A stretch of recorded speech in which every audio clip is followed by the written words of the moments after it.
October 5th, 2014 dawned in Suzuka, Japan, under heavy rain clouds as Typhoon Fanfone threatened the region. The storm's relentless downpour set the tone for the 2014 Japanese Grand Prix, a race destined to be remembered for all the wrong reasons. For Jules Bianchi, a 25-year-old prodigy with Marussia, it was another opportunity to showcase his immense talent, even in one of the most underpowered cars on the grid. But fate had other plans. What followed, however, was one of Formula One's most harrowing tragedies. The build-up, racing in a storm, 9 a.m., a stormy morning. Rain poured over Suzuka circuit from dawn, soaking the undulating track and creating pools of standing water. Teams and drivers expressed concerns about the worsening weather, but the race was still set to proceed. Typhoon Fanfone's fringes lashed the circuit, but the schedule remained inflexible. 1:30 p.m., the start behind the safety car. The race began cautiously under the safety car. Drivers circulated the track in single file for the opening laps as marshals assessed conditions. Visibility was poor. Spray from the cars made it impossible to see more than a few meters ahead. The race unfolds, a battle with the elements. 2:30 p.m., worsening conditions. Drivers began reporting worsening aquaplaning on the track as rain intensified. Jules Bianchi, running in 17th place, was focused but cautious. The Suzuka circuit's elevation changes, combined with the heavy rain, made Turn 7 particularly treacherous. Tragedy strikes. 3:10 p.m., Adrian Sutil's crash, lap 42. The conditions at Suzuka circuit were deteriorating rapidly by the 42nd lap of the race. Adrian Sutil, battling his Sauber around the treacherous Turn 7, found himself at the mercy of the elements. His car aquaplaned, a terrifying phenomenon where the tires lose grip due to standing water on the track. In an instant, his car spun out of control, careening across the wet asphalt before slamming sideways into the barriers. The impact sent shards of debris flying across the runoff area. Sutil, shaken but unhurt, radioed his team, reporting the incident. Marshals stationed nearby rushed to the scene, their bright orange uniforms stark against the dim, rain-soaked backdrop. The race director immediately deployed a recovery crane to remove the immobilized Sauber.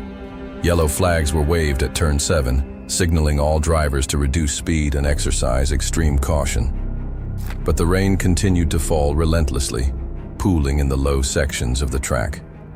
While the yellow flag served as a warning, the sheer amount of water on the circuit made the already hazardous Turn 7 even more treacherous. 3:17 and 1 second p.m. Aquaplaning at Turn 7. Jules Bianchi approached Turn 7 just as marshals were still working to recover Sutil's car. The Frenchman, navigating the worsening conditions in his Marussia, had been pushing hard to maintain pace despite the storm. His car hit a patch of standing water at high speed. The result was instantaneous and unforgiving. His Marussia aquaplaned violently, rendering it impossible for him to steer or brake effectively. Yellow flags were being waved, but the combination of heavy rain, poor visibility, and unpredictable grip created a perfect storm of danger. Bianchi's car veered off the track at an alarming speed, estimated at 213 kilometers per hour, 132 miles per hour. The sound of the engine roaring against the spray-filled air was abruptly replaced by the sickening screech of metal sliding across wet asphalt. 3:17 and 15 seconds p.m. Catastrophic impact. The Marussia shot through the runoff area, heading directly toward the recovery crane stationed to clear Sutil's car. In the final seconds, there was no opportunity for Bianchi to react, no chance to avoid the collision. The left side of Bianchi's car collided with the rear left corner of the crane, the force of the impact compressing the car like an accordion. The underside of the crane struck Bianchi's helmet, delivering a catastrophic blow. The violence of the crash was so severe that it shattered his helmet and caused immense damage to the cockpit area. The marshals, only meters away, stood frozen in horror as the car came to a sudden, silent halt under the crane. The sound of the impact reverberated across the track, drowning out the roar of engines in the distance. Within moments, the scene shifted from routine recovery operations to an unfolding tragedy. Rain continued to pour as marshals scrambled toward the wreckage, their urgency fueled by a grim realization. This was no ordinary accident. Bianchi's car sat mangled and partially obscured by the crane, its driver motionless inside. His helmet, bearing the marks of the catastrophic blow, told the story of the immense forces involved.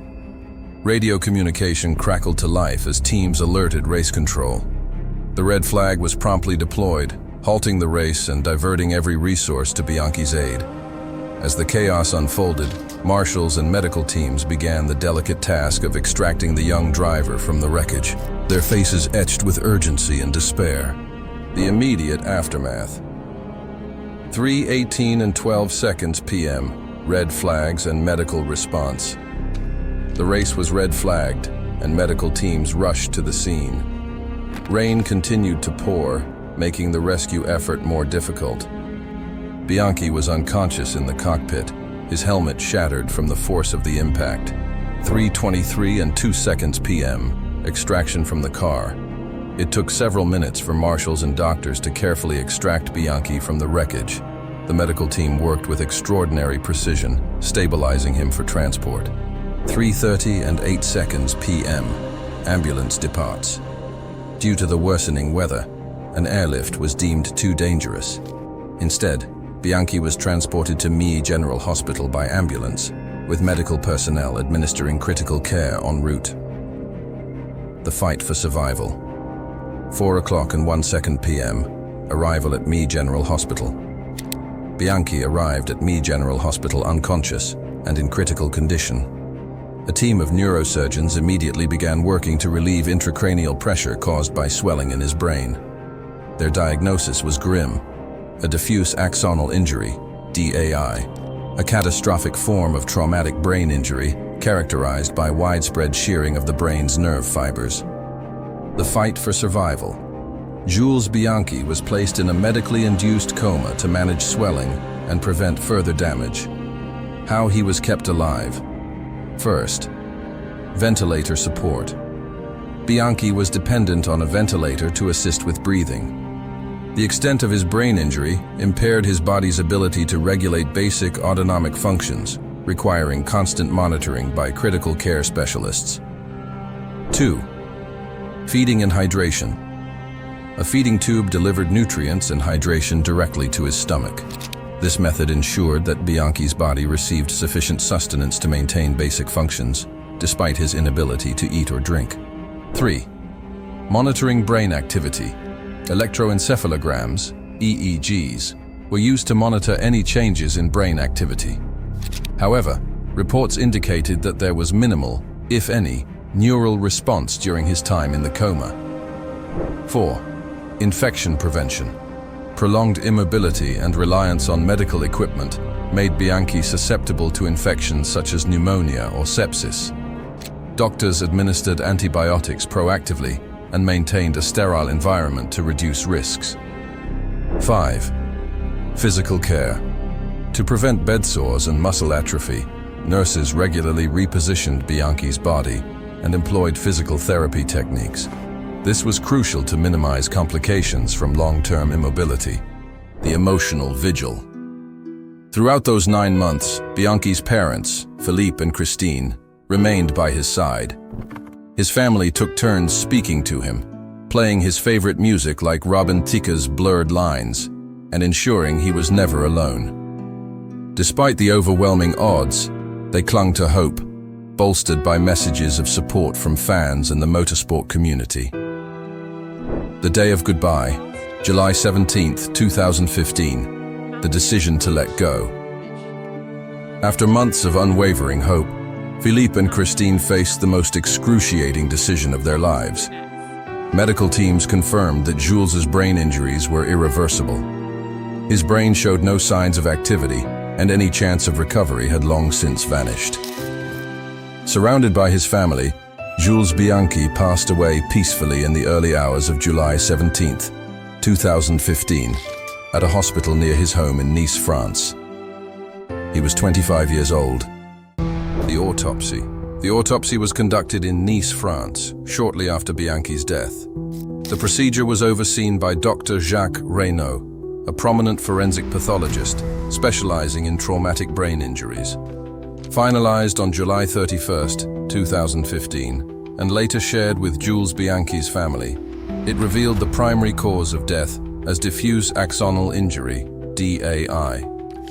This injury occurred due to the violent forces of the crash, causing the brain to move rapidly within the skull.